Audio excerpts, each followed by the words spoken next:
Okay, we're trying this again. This is a Chevy-holic, actually working on his own stuff. You know, some of you guys don't want to believe that he does his own work.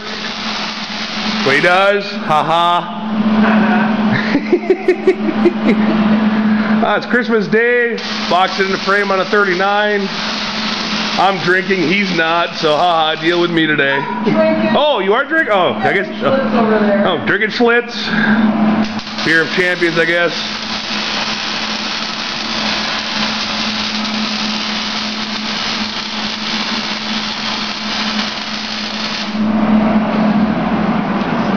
One side he's got done. Working on the other side. He's petting the car. I don't know why. Good car, good car. Yeah, he likes to do it. I'm tripping over shit.